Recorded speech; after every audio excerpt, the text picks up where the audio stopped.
Ketika telepon dari Andi berdering tengah malam, aku tak pernah menyangka bahwa satu permintaan sederhana itu akan membalikan seluruh hidupku. Rian, tolong bantu bapakku ya. Dia lagi kesepian banget sejak ibu meninggal dan aku harus tinggal di Surabaya untuk kerja. Kamu kan deket rumahnya, mampir aja sesekali, bantu urus toko kecilnya, kata Andi dengan suara memohon yang jarang ku dengar dari sahabatku sejak SMA.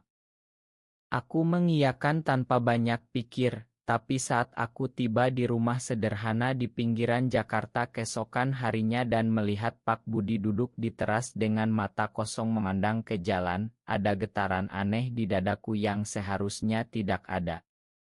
Pak Budi, ayah sahabatku, pria paruh baya yang selalu kuanggap seperti ayah sendiri, tiba-tiba terlihat berbeda di mataku. Rambutnya yang mulai beruban, bahu yang agak membungkuk karena beban, dan senyum tipis saat melihatku membuatku merasa bersalah karena merasakan sesuatu yang lebih dari sekadar kepedulian. Rian, kamu datang. Terima kasih ya, nak, katanya pelan sambil bangkit berdiri, suaranya serak seperti orang yang lama tak bicara dengan siapapun. Aku tersenyum kaku dan langsung membantu membawa tas belanjaan yang ia bawa dari pasar. Hari itu kami habiskan waktu membersihkan toko kecilnya yang menjual kain batik dan aksesoris sederhana. Pak Budi bercerita tentang kesulitan bisnis setelah istrinya tiada 2 tahun lalu, tentang bagaimana pelanggan mulai berkurang karena kompetisi online, dan tentang kesepian yang membuatnya sering terjaga malam hari. Aku mendengarkan sambil mengangguk, tapi di dalam hati aku bertanya-tanya kenapa setiap kali ia tersenyum padaku, dadaku terasa hangat. Malam harinya, saat kami makan malam sederhana nasi goreng buatannya, Pak Budi tiba-tiba bertanya, kamu belum nikah ya, Rian? Umur segini kok masih sendiri? Pertanyaan itu seperti jarum yang menusuk. Aku tertawa gugup dan menjawab bahwa aku sibuk kerja sebagai desainer grafis di kantor kecil di Jakarta Selatan. Tapi matanya yang menatapku lama membuatku sadar bahwa aku tidak bisa bohong selamanya. Besok paginya aku datang lagi, membantu menyusun stok kain yang baru datang dari Solo. Pak Budi mengajariku cara melipat batik agar tidak kusut, tangannya sesekali menyentuh tanganku tanpa sengaja, dan setiap sentuhan itu meninggalkan rasa yang tak bisa kuhapus. Aku pulang sore itu dengan pikiran berantakan. Di apartemen kecilku, aku duduk di balkon memandang lampu kota yang berkelap-kelip, bertanya pada diri sendiri apa yang sedang terjadi. Ini ayah Andi. Ini bukan perasaan yang boleh kumiliki. Tapi semakin hari aku semakin sering mampir, semakin sering kami bicara tentang mimpi, tentang kehilangan, tentang bagaimana hidup di Indonesia ini kadang terasa terlalu sempit untuk orang seperti kami. Andi menelepon seminggu sekali, bertanya kabar bapaknya, dan aku selalu bilang semuanya baik-baik saja. Padahal setiap malam, saat Pak Budi mengantar aku ke gerbang dengan senyum lelahnya, aku merasa semakin sulit menjaga jarak. Suatu sore hujan deras mengguyur Jakarta. Aku terjebak di rumahnya karena motor mogok. Pak Budi menyuruhku menginap di kamar tamu. Malam itu, kami duduk di ruang tamu sambil minum teh hangat. Ia bercerita tentang masa mudanya, tentang bagaimana ia menikah karena tekanan keluarga, tentang bagaimana ia selalu merasa ada yang kurang. Kadang aku merasa seperti hidup di dua dunia, Rian, katanya pelan, matanya menatapku dalam. Aku diam, jantungku berdegup kencang. Aku tahu persis apa yang ia rasakan karena aku juga merasakannya setiap hari. Ketika hujan reda dan aku hendak tidur, Pak Budi menyentuh bahuku sebentar dan berkata, "Terima kasih sudah ada di sini." Kata-kata itu sederhana, tapi malam itu aku tak bisa tidur, memikirkan bagaimana satu pertemuan biasa ini mulai mengubah segalanya tanpa bisa kuhentikan. Pagi berikutnya aku bangun dengan aroma kopi yang menguar dari dapur. Pak Budi sudah siap dengan 2 cangkir dan roti bakar sederhana. "Kamu tidur nyenyak?" tanyanya sambil tersenyum, dan aku hanya mengangguk sambil menghindari tapannya. Hari itu kami pergi ke pasar bersama untuk beli bahan stok toko. Di antara keramaian pasar Tanah Abang yang ramai, ia berjalan di sampingku, sesekali menjelaskan mana kain yang bagus dan mana yang murah. Orang-orang di sekitar melihat kami seperti ayah dan anak, dan entah kenapa hal itu membuatku merasa sedih sekaligus lega.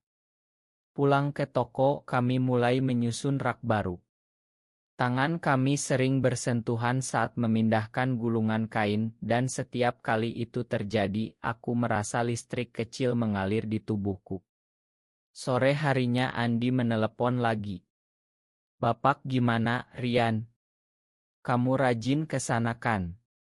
Aku menjawab iya, tapi suaraku terdengar gugup. Andi tertawa dan bilang, "Kamu emang sahabat terbaik. Bapak pasti senang ada kamu." Kata-kata itu seperti batu yang menekan dadaku. Malam itu Pak Budi mengajakku makan di warung soto dekat rumah. Di bawah lampu neon yang redup, ia bercerita lebih dalam tentang masa lalunya. "Dulu aku pernah punya teman dekat, namanya Hasan. Kami selalu bareng, tapi suatu hari ia pindah ke luar negeri dan kami kehilangan kontak. Aku menikah karena orang tua bilang sudah waktunya. Tapi kadang aku bertanya-tanya, kalau saja dia tak melanjutkan kalimatnya, tapi matanya menatapku lama sekali. Aku merasa jantungku mau copot. Aku tahu apa yang ia coba katakan." Keesokan harinya bisnis toko mulai membaik sedikit berkat ide desain poster digital yang kubuat untuknya. Pak Budi sangat senang, bahkan memelukku sebentar saat melihat pelanggan pertama datang karena iklan online itu. Pelukan itu hangat, lama, dan membuatku tak bisa bernapas normal. Aku pulang ke apartemen dengan pikiran kacau. Di cermin kamar mandi aku menatap wajahku sendiri dan berbisik, "Ini salah, Rian. Ini ayah Andi." Tapi semakin hari semakin sulit menyangkal. Kami mulai menghabiskan hampir setiap sore bersama. Kadang hanya duduk di teras sambil ngobrol tentang ilmu, tentang musik dangdut yang ia suka, tentang bagaimana Jakarta berubah terlalu cepat. Suatu malam saat listrik padam karena hujan besar, kami duduk di teras dengan lilin kecil. Pak Budi tiba-tiba berkata, "Rian, kamu tahu nggak, sejak kamu sering ke sini, rumah ini terasa hidup lagi. Aku nggak merasa sendirian." Suaranya pelan, tapi ada getar yang membuatku berani menatapnya. "Pak, aku juga merasa begitu," jawabku tanpa pikir panjang. Udara di antara kami tiba-tiba terasa berat. Kami diam lama hanya mendengar suara hujan. Ketika listrik menyala kembali, Pak Budi tersenyum malu-malu dan bilang, "Sudah malam, istirahat ya." Tapi malam itu aku tahu, sesuatu telah berubah di antara kami. 2 minggu kemudian Andi pulang sebentar ke Jakarta. Ia mampir ke toko dan melihat kami berdua sedang tertawa sambil menyusun rak. "Wah, kalian kayak sudah akrab banget," katanya sambil memeluk bapaknya. Aku tersenyum, tapi di dalam hati ada ketakutan baru. Andi tak boleh tahu. Tak boleh ada yang tahu. Tapi semakin dekat kami, semakin sulit menyembunyikan apa yang tumbuh di hati. Andi pulang ke Surabaya setelah 3 hari, tapi sebelum pergi ia memelukku erat dan bilang, "Terima kasih banyak, Rian. Bapak kelihatan jauh lebih bahagia sekarang." Kata-kata itu seharusnya membuatku senang, tapi malah membuatku merasa bersalah. Setelah Andi pergi, hubungan kami dengan Pak Budi semakin dalam tanpa kata-kata. Suatu sore kami pergi ke pantai Ancol naik motor.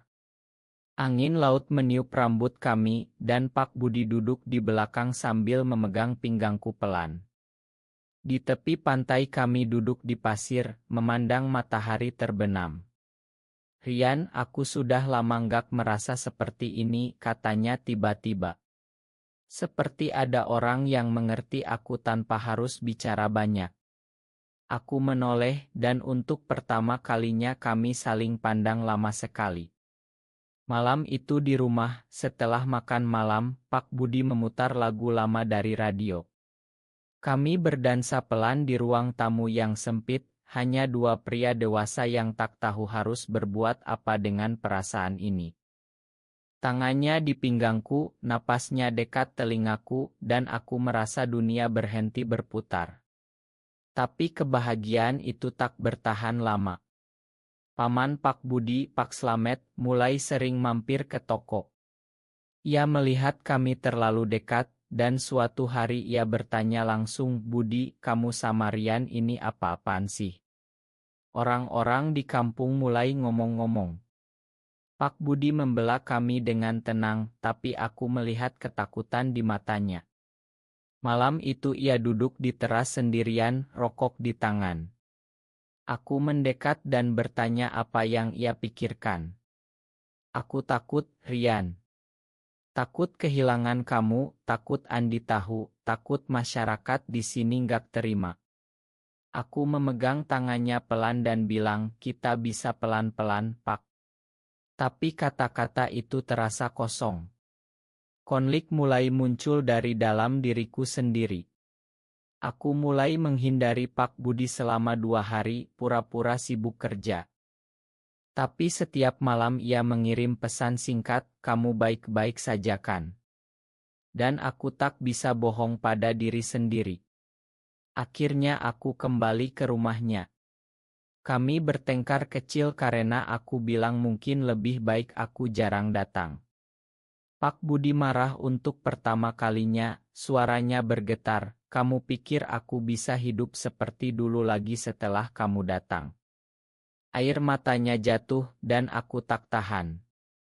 Aku memeluknya erat, dan saat itu kami tahu kami tak bisa mundur lagi.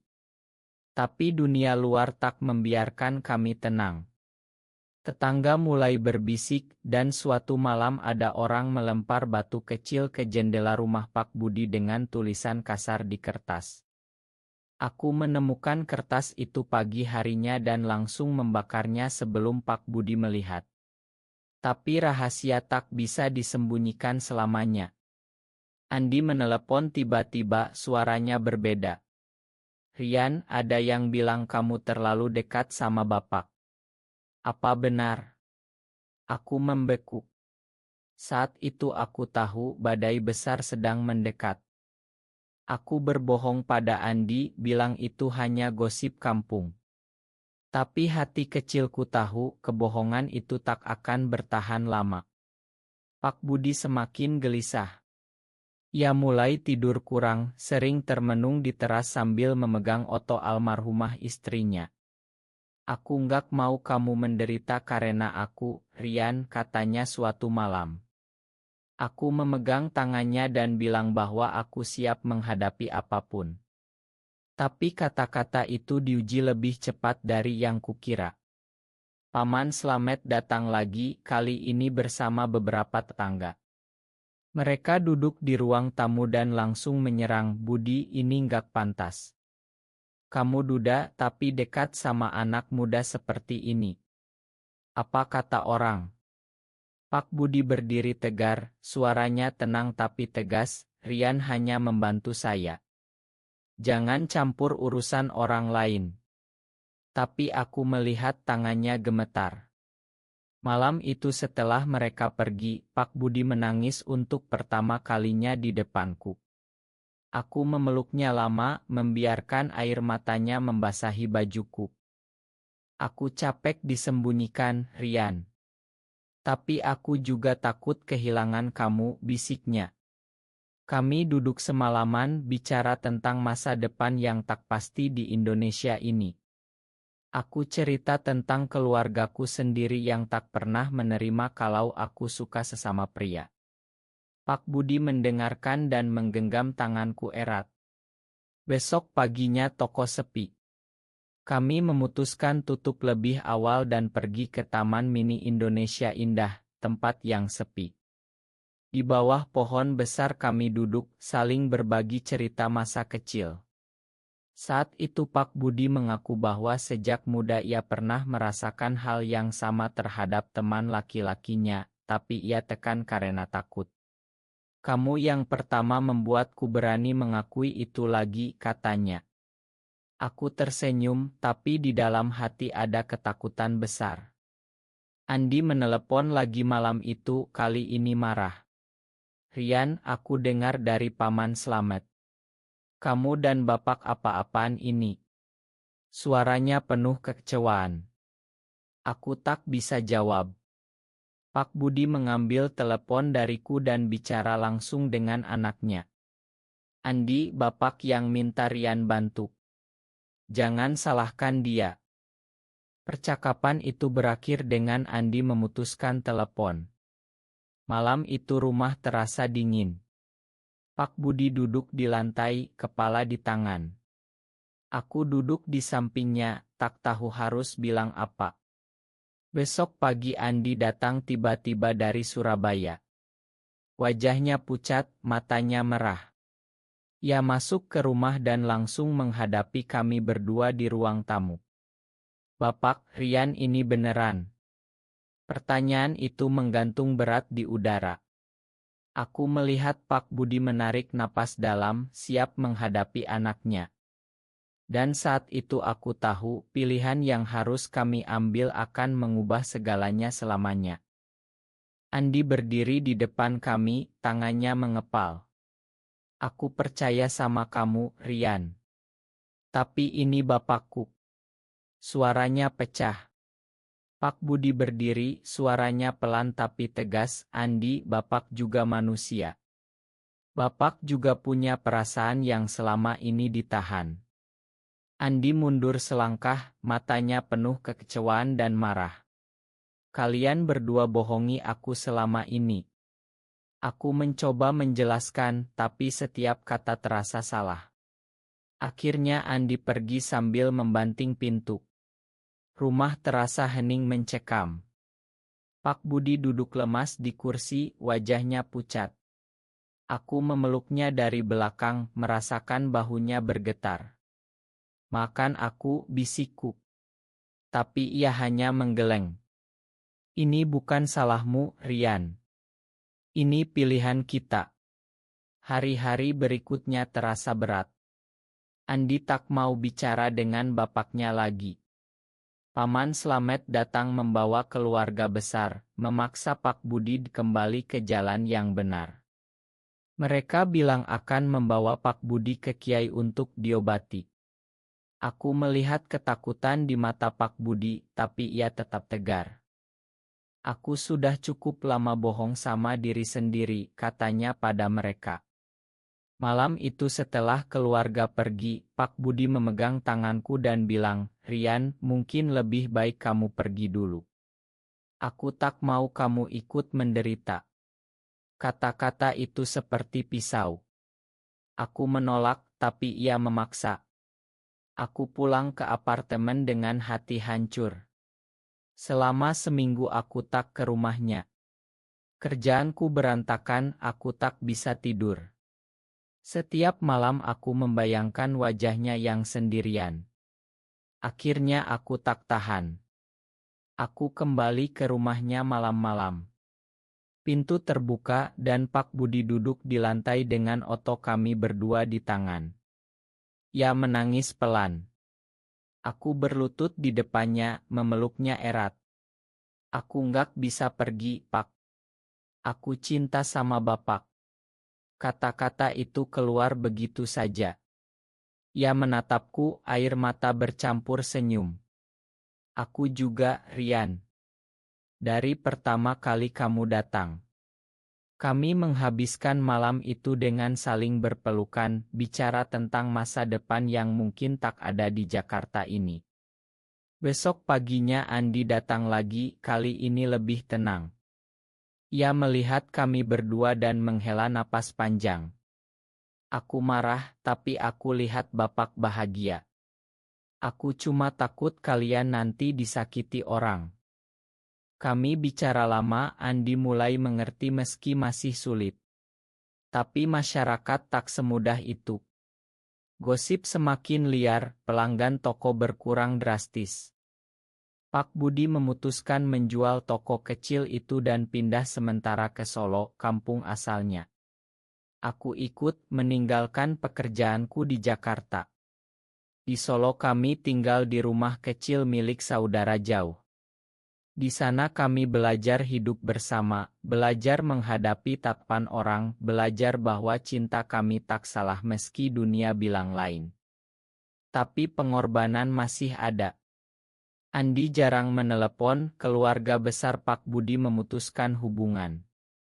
Aku melihat Pak Budi semakin tua dalam sebulan, tapi matanya selalu penuh cinta saat menatapku. Di Solo, kehidupan kami mulai tenang meski sederhana. Pak Budi membuka warung kecil jualan makanan ringan, aku bekerja relance desain dari rumah. Setiap pagi kami minum kopi bersama di teras, melihat matahari terbit di atas sawah. Rian, terima kasih sudah bertahan, katanya suatu pagi sambil memegang tanganku. Aku tersenyum dan bilang bahwa ini pilihan kami berdua. Andi akhirnya datang berkunjung setelah 2 bulan. Ia melihat kami hidup damai dan pelan-pelan mulai menerima. Aku masih belajar, tapi aku lihat Bapak bahagia. Itu yang penting, katanya sambil memeluk kami berdua.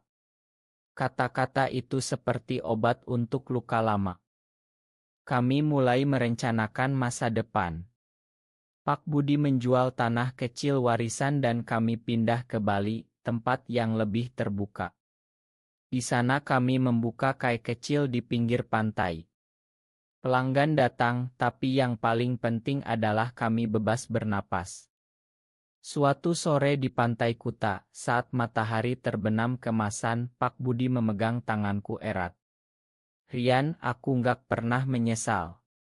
Kami berpelukan di bawah langit oranye, angin laut menyapa wajah kami.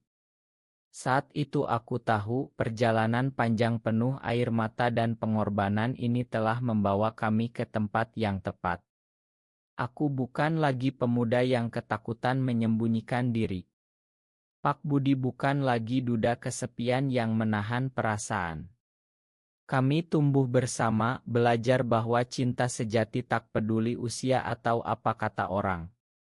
Andi sekarang sering datang berkunjung bersama pacarnya, dan keluarga besar mulai melunak pelan-pelan. Hidup kami tak sempurna, tapi penuh makna. Di kai kecil itu, saat malam tiba dan lampu-lampu menyala, aku sering melihat Pak Budi tersenyum padaku dari balik meja. Dan setiap senyum itu mengingatkanku pada hari pertama aku datang karena permintaan sahabatku. Siapa sangka satu tolong-menolong biasa bisa berubah menjadi cinta seumur hidup. Kami telah melewati badai, dan sekarang kami berdiri bersama, lebih kuat dari sebelumnya. Apakah benar bahwa cinta sejati antara dua pria harus selalu dikorbankan demi norma masyarakat dan harapan keluarga? Benar atau salah?